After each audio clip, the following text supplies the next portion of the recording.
தமிழர்களின் number one choice Tamil matrimony.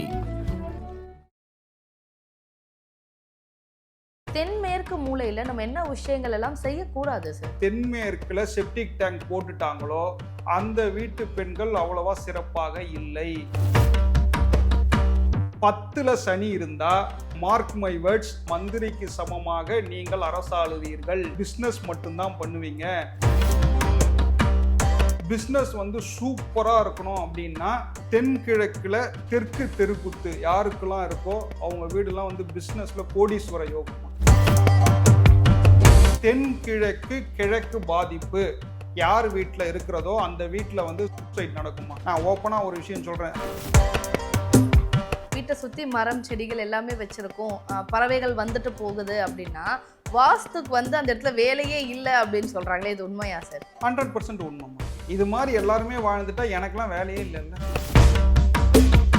அடுத்த கட்டம் போகணும் சார், நான் வாஸ்துலாம் பார்க்க மாட்டேன் சார், நான் நல்லா இருக்கணும் சார் அப்படின்னா அன்னதானம் பண்ணணும்.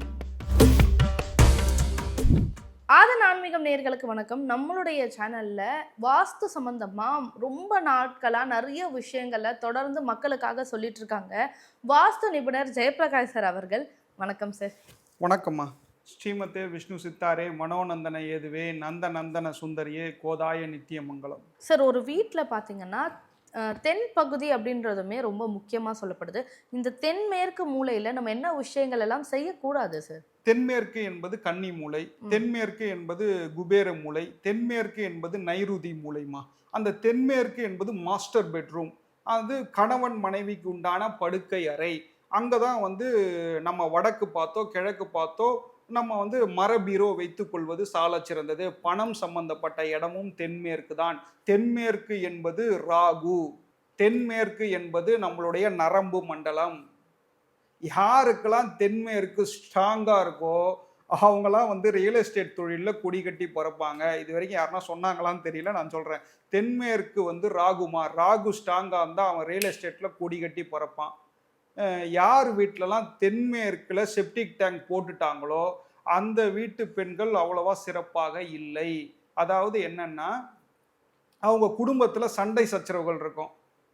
சும்மா பாலிடிக்ஸ் மாதிரி எதிரில் பார்த்தோன்னே நல்லா இருக்கியா, நான் நல்லா இருக்கேன் அப்படின்னு பேசுவாங்களே தவிர நம்ம அந்த இடத்த விட்டு வெளியில் போனோன்னே நம்மளை பற்றி குறை பேசுவார்கள். இது மாதிரி நடக்குது அப்படின்னா தென்மேற்கு அந்த வீட்டில் உள்மூளை படிக்கட்டு இருக்கும், தென்மேற்குல செப்டிக் டேங்க் இருக்கும், தென்மேற்குல பாத்ரூம் இருக்கும்.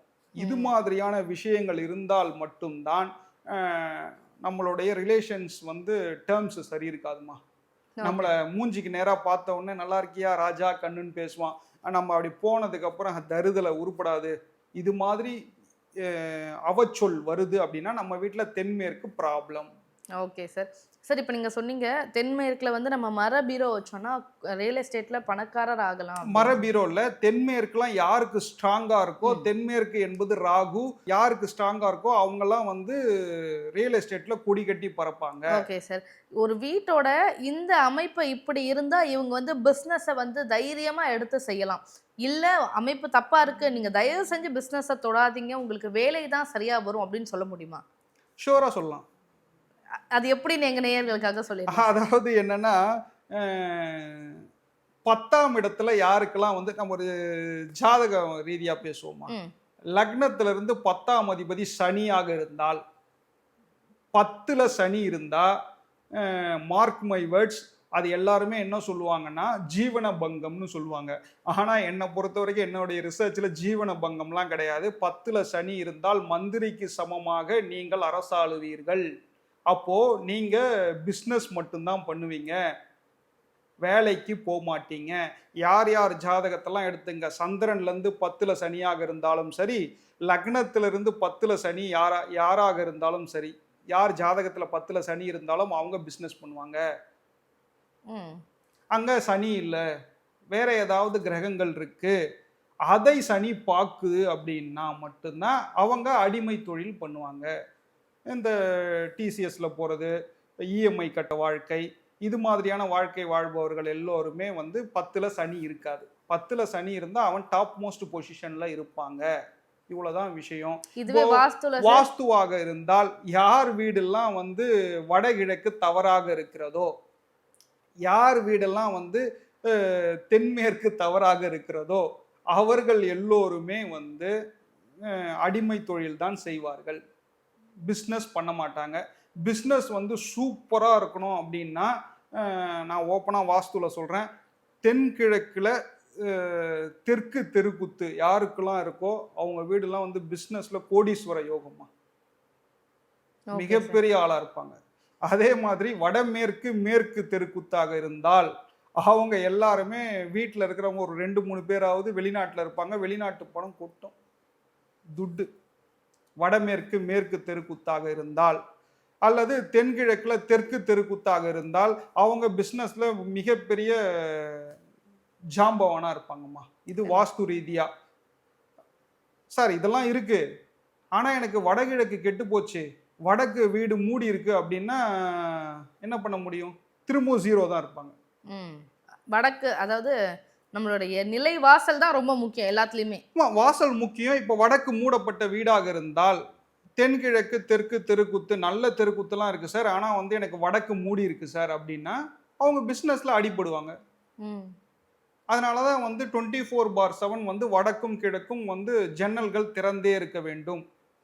வடகிழக்கு என்பது தலைப்பகுதி. தலை வந்து நமக்கு இப்போ உடம்புல ஓப்பனாக தானே இருக்கு. இது மாதிரி வீட்டுக்குள்ள காத்து வந்து ரொட்டேஷன் ஆகி போகணுமா. நிறைய பேருக்கு வந்து இந்த மனச்சரிவு கொடுக்கும், தவறான முடிவுகள் எடுக்க செய்யுமே.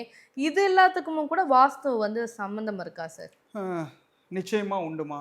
அதாவது என்னன்னா மனசு கெட்டு போறது, அல்லது வந்து எல்லோருமே நம்மளை ஏமாத்துறது, தவறான செயல் செஞ்சிருவாங்க டக்குன்னு. சூசைடு.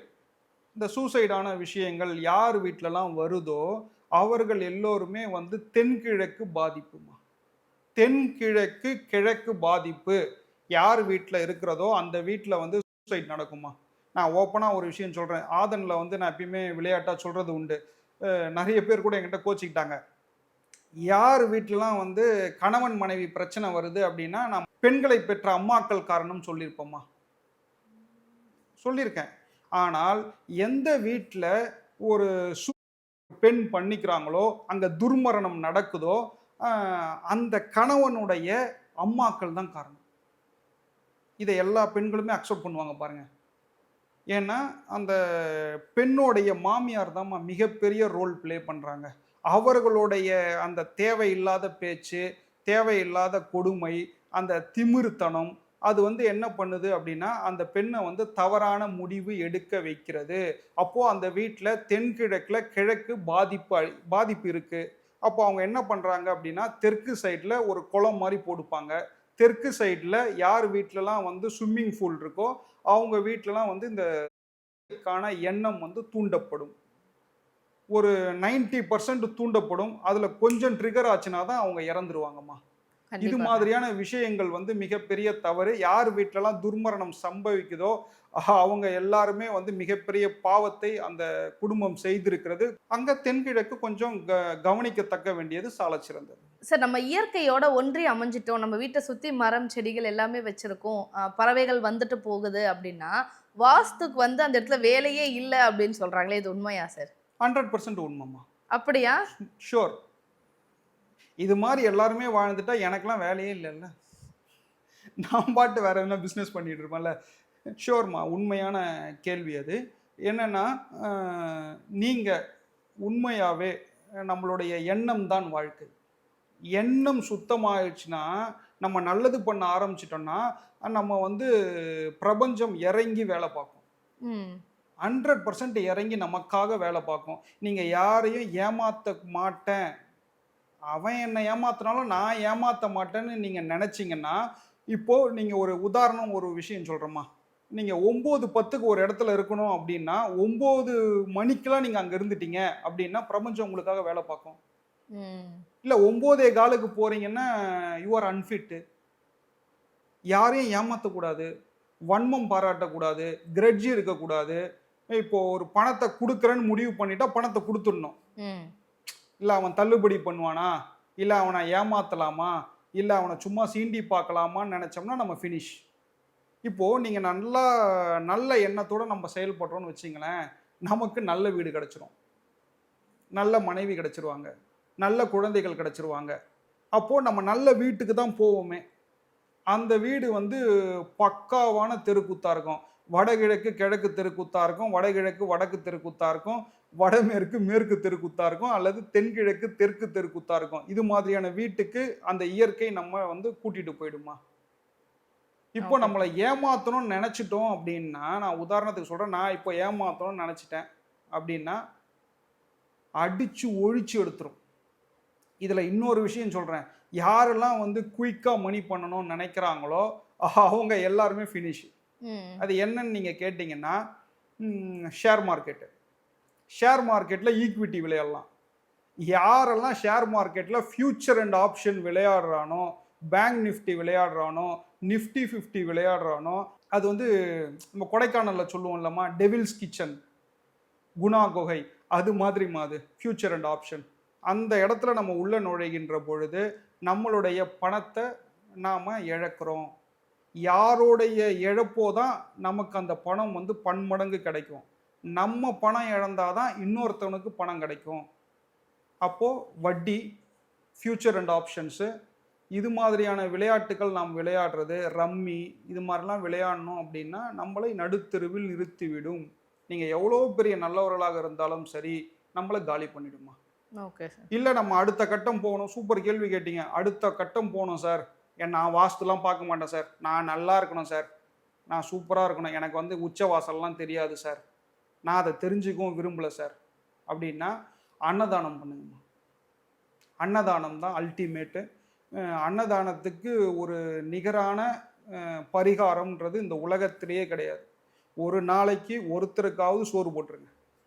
அது மிகப்பெரிய மாற்றத்தை உங்களுக்கு வந்து கொண்டு வந்து சேர்க்குமா. நிச்சயமா சார். நிறைய விஷயங்கள் வந்து வாஸ்து சம்பந்தமா வேறொரு கண்ணோட்டத்தை இன்னைக்கு நீங்க எங்க நேயர்களுக்காக கொடுத்தீங்க.